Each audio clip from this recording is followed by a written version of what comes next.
Ruhland. And we're engineers at a company called Iterable. We're a growth marketing automation company for big consumer companies. And today we're going to talk about Play-Formless, which is a small library we've written that provides an integration between Play Framework and Shapeless. So how many of you actually are users of Play Framework, out of curiosity? Okay, like most of you. That's interesting. And how many of you are users of Shapeless? A good number of you, right? So whether you use Play Framework or not, really the overarching goal of our talk is to show applications of Shapeless for a wide variety of problems having to do with data modeling and type-level transformations, which are pretty common programming problems. And so we'll do a quick review of Play form mappings, and we don't have that much time, so we're going to move pretty quickly. We'll talk about the library and how it makes working with form mappings easier. We'll talk about how the library works using Shapeless, and we'll go through some of its features. So quickly, we'll review how form mappings work in Play Framework. So form mappings basically allow you to handle web forms, which is, say, to take a set of HTTP request parameters and bring it into a value in Scala land, typically a case class. And so when you might have a form with, say, 3 fields on it, and you want to bring it into this case class that also has 3 fields. And so in this case, we have a string, optional numeric, and a Boolean. And to build the mapping, you specify the field names, which is to say the HTTP request parameter names, as strings. And you specify how that field should be handled, which is to say how the HTTP request body should be brought into the typed field, along with some validations, and eventually into the case class. So in this case, we have the 3 fields. We've given them 3 string names. And Play out of the box provides certain mappings to require that string be non-empty, to require that something properly parses as a number, and to handle Booleans and so forth. That gives us a tuple, and then we convert the tuple into a case class, and then we put that into what's called a form, which is going to hold both the mappings and the values after validation. And then we can additionally use that same form data to render the HTML. So when we render the HTML, we want to have a similar set of metadata, particularly around the HTTP request parameter names, and use that information to create an HTML input field with the correct HTTP request parameter names. So a lot of you are probably familiar with this, and you've been doing this for a while, and there's nothing wrong with that convention, but we can do a little bit better. So the 3 problems that we want to tackle are, one is safety. So as you might have noticed, that convention relies on using the same string parameter names in both your views and your controller. It's a little bit brittle because it goes into a tuple, and that tuple actually has to line up properly with the case class. If I reorder the fields in the case class, that code actually wouldn't compile. And thirdly, which may be the worst problem, it's actually just a lot of boilerplate. So typically, you don't care that much about the HTTP request parameter names, and you pretty much just want them to be the same as the case class names. And in many cases, the proper mapping that you want to use is immediately derivable from the type of the field. So we can do better than that. And so with our library, the generation of the mappings and the form can be reduced to basically 1 line of code. So we have the same case class, and then we have 1 line of code that says, what case class do you want to bring the form data into, and how do you want to derive the field mapping? So in this case, we just take the fields, the type of the fields, and we immediately give you the mappings with a set of defaults. And then similarly, in the view, when you access that field data, you can do it by the symbol, and the symbol is actually type checked, such that if you type the wrong name for the field, you actually get a compiler error. So next, Charles is going to talk about how that works. Thanks, Tom. So, right. So we have kind of this magical configuration here where we can just take a case class and somehow populate mappings for Play forms with it. And how do we actually go from the case class definition to something with these where we can just access these fields by these symbols? We're going to kind of go in two steps. One thing we need is given sort of a generic typed representation of the structure of the case class, we need to be able to process that into a mapping that Play-Form can use.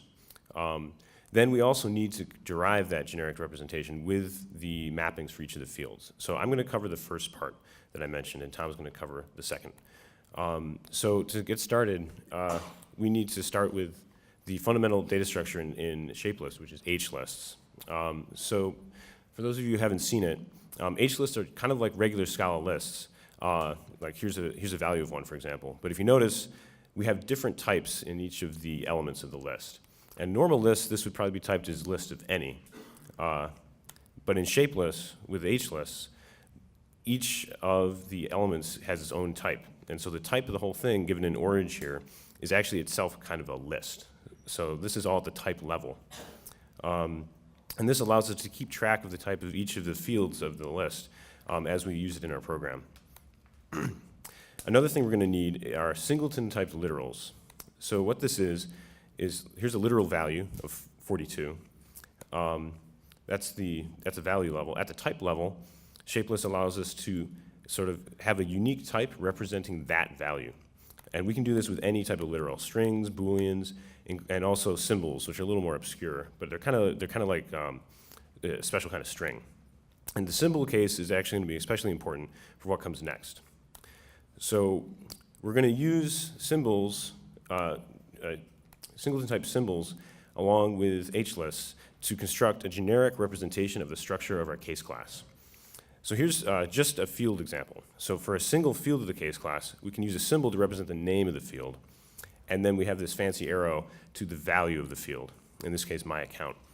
And the type of this expression is field type of the singleton type for the key and the type of the value, of the field value. Now, I'm going to use some shorthands here to make it a little easier to read. So essentially, we can put multiple of these together to describe the structure of an arbitrary case class. We can say, for example, symbol X goes to 42, symbol Y goes to true, H nil, and the type of that retains all the type information of the individual fields along with the field names. So this is completely generic. This is completely generic, and this allows us to have type information in our safe form, which we can then use to safely dereference the field values. Okay, so Tom kind of already went over this, so I'm going to go through this pretty quickly. So Play provides you a way of composing these simple mappings into larger mappings defined for a case class. So here we have a non-empty text of mapping string. We have an optional number of mapping option of int. And we can even combine these together with field names of strings to produce a mapping of a tuple. Now we want to do the analogous thing with H-lists. So again, we have our fields. We can string them together using hcons and hnil. And this produces a value of the following form. So we have the field names, which are associated with the mappings for each of the fields. And so instead of the field values, now we have the mappings for those values. But where we want to get to, what the Play form actually takes as its input, is a mapping over the entire record. So we need to do a transformation of the type from the type on the left to the type on the right. Somehow we need to move the mappings from the inside of those field records to the outer level. So here's where we have to do some transformations. First, we have to introduce a type class called makeMapping. Sorry, 1 second here. There we go. makeMapping. And what this is, you can really think of this as just a little bit fancier representation of a function from some type T, which is going to be our field type, to a mapping of some other type out, which is going to be some arbitrary type associated with that field. And we have a few transformations that we can do here. So first transformation, we remember those key values associated with mappings of V. We want to take that and transform it into a mapping over the entire field, the key and value pair. So here's an example with name and mapping string. Next, we got two other transformations for handling HLists. So we can take, so HNil is pretty trivial. The HCons case is more interesting. We can take, given some arbitrary HList, HCons T, if we know that H can produce a mapping of H, some type H out, and T, the tail, can produce a mapping of some type T out, then we can take HCons T and produce a mapping of H out cons T out. And here's another example of the following with the name field and the paid field from our account example. So now why, like all these transforms, like why can't we just use regular functions for this? It's because at the type level, normal functions won't keep track of the details of these HLists. We have to use implicit definitions. So I don't want to go into too much detail here, but here's some actual code that does this. So this is for the first transform rule. And if you notice the apply function, we take a field type of K to mapping of T and transform it into a mapping of over the entire field type with T. And similarly, for the HCons case, we have HCons T gets transformed to a mapping over H out cons T out. Oops. And these two input parameters here are the assumptions that we made that H can be mapped to a mapping and T can be mapped to a similar mapping. All right, so putting it all together, what does this give us? We have a record here describing the structure of our case class example from before. Name goes to non-empty text, num users goes to an option of number, paid goes to Boolean.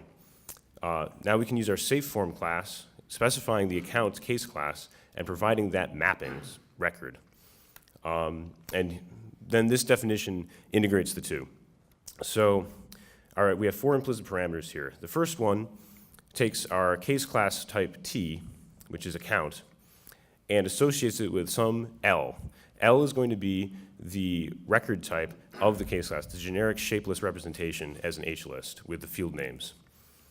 Then our make mapping line takes these input mappings M, which, from up here, and produces the output mapping type, the mapping over the entire HList record. Finally, these two align parameters just to tell Shapeless that this case class structure and the mapping structure are the same. They have the same field names, and so they can be associated with each other. So knowing that, we can basically go from this label generic L to the output mapping and create a safe form of those output mappings, guaranteeing that the field values are all there that we expect.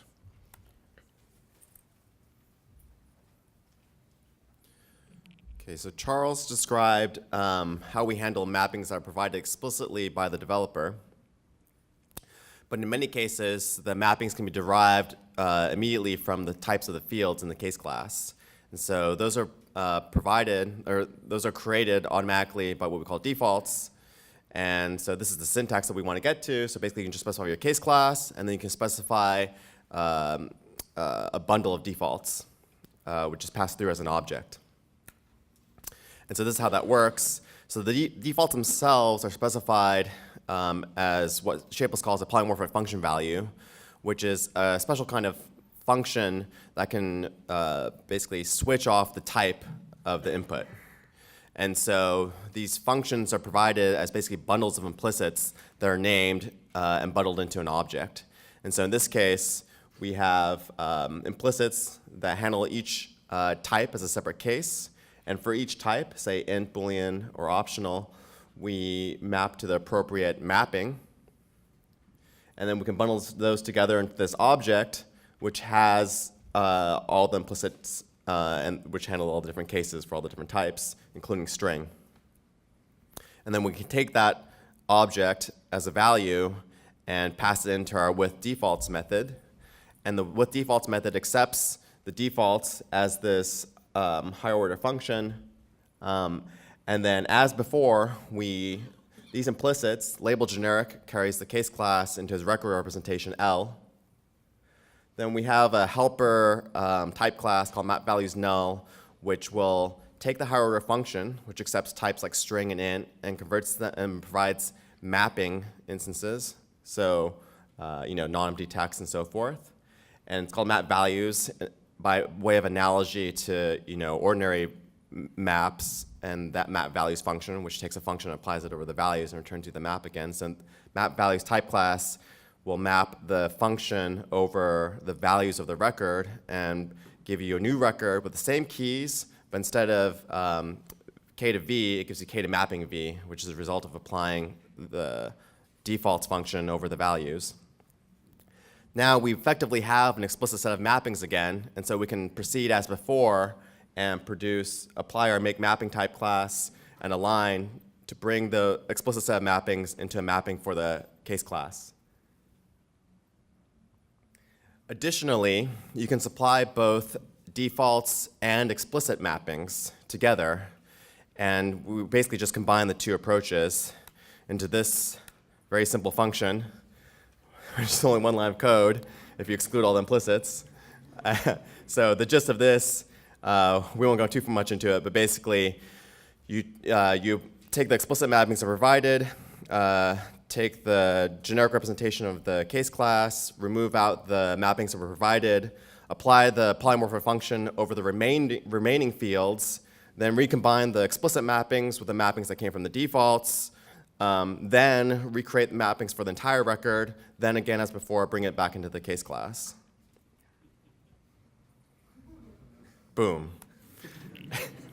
Then, so there's a really cool project called Refined, which provides what are called refinement types for Scala.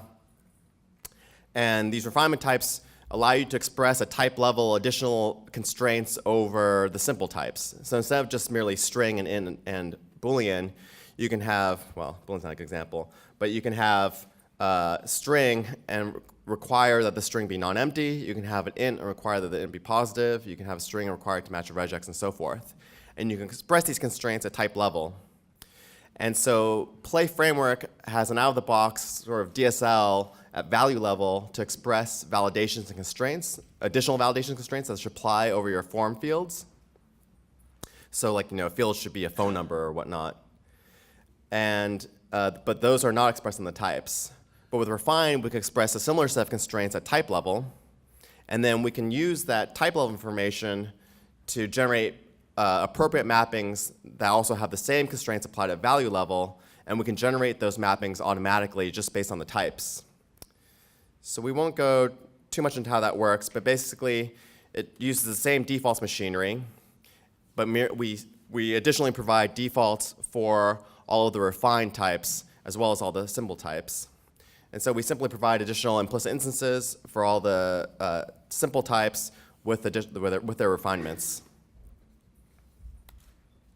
So we're going to how that works. Basically, we have another type class that generates Play Framework constraint instances based on the type level constraint tags.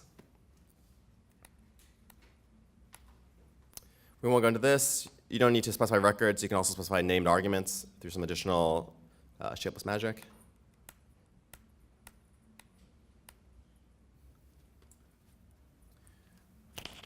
All right, so where does that put us now? Or what have we just seen? We have the ability, given a case class, to specify a form mapping without specifying any other additional information. So it's just, essentially all you need now is a case class, and provided these defaults and this H-list machinery, we can generate a form for you that is type safe whenever you want to access the values of those fields, and make sure that the mappings always correspond to the fields exactly as they're specified in the case class. So this is pretty powerful. All the code is available to look at our GitHub repository here, so feel free to check it out. Again, going over some of the benefits, this is fully type safe. It's less brittle than before.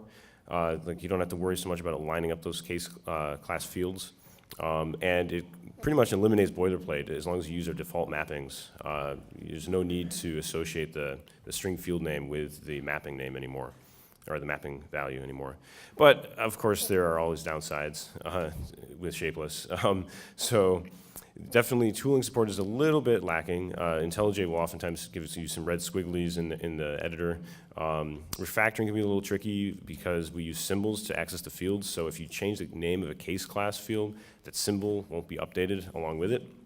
However, they will fail to compile, so you at least have that. Compiler error messages could be a little obscure. We definitely ran into that while developing this, but I think once the library is once the basic types are put in place, using it is fairly straightforward without these errors. And then it's possible that you could have long compile times, although we didn't test it on large H lists, so we're not quite sure there. But if you're interested in this kind of stuff or anything else Scala related, please come join us at Iterable. We're 100% Scala shop. We love correctness, type safety, data modeling, and we're the fastest growing SaaS startup out there. And we have plenty of really interesting scaling challenges for people who like that. So yeah, please check us out. We have a booth, and yeah, any questions?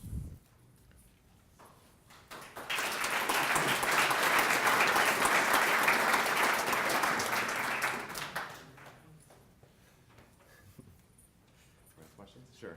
Yeah. Have you tried extending this to query string binders and path binders? We have not, but that sounds like it would be another pretty good application for this.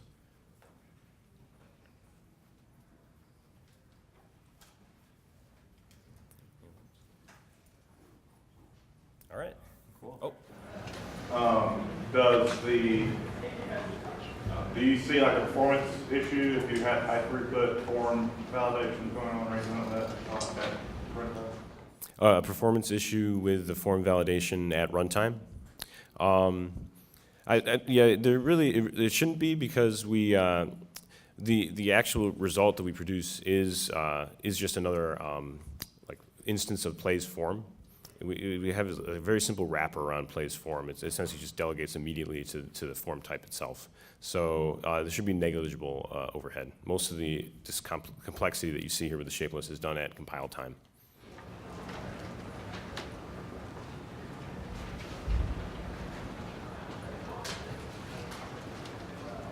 So when I consume this form in the controller, I can do the regular fold, keep a form with errors, with just the data my class, right?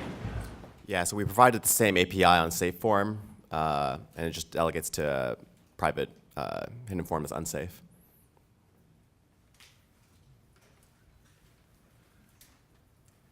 All right, I think we're out of time. Thank you guys for attending. Enjoy the conference.